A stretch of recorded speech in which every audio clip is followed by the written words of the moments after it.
আপোনালোকে নামটো চাইয়ে গম পাইছে অৰণ্যা।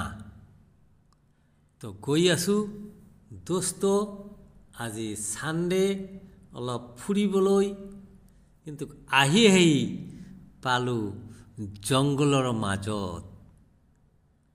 চাওক ইমান ধুনীয়া পৰিবেশ, কিন্তু ইমানেই ভয় লাগিছে।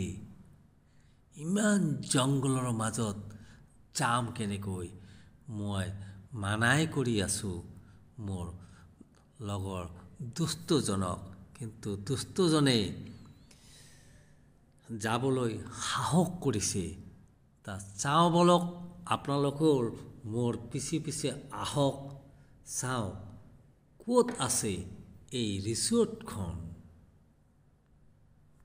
বোকাৰ মাজত পদুম ফুল। এটা অচিনাকি বাটেৰে আহি ক'ত পালোঁ মই নিজেই নাজানো। তো আপোনালোকে আহক মোৰ পিছে পিছে, আৰু সম্পূৰ্ণ ভিডিঅ'টো নাচালে একোৱে বুজিব নোৱাৰিব মই ক'ত আহি পালোঁ। এয়া এখন ৰিসৰ্ট, জংগলৰ মাজত।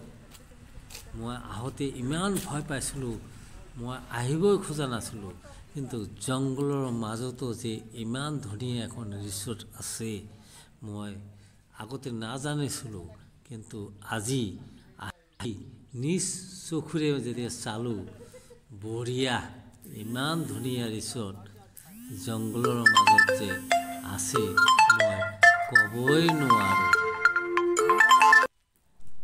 ৱাহ, ইমান ধুনীয়া ইয়াত পৰিৱেশ, আপোনালোকে নিজ চকুৰে নাচালে গমেই নাপাব।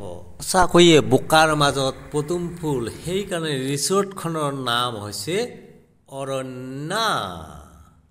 Thank U.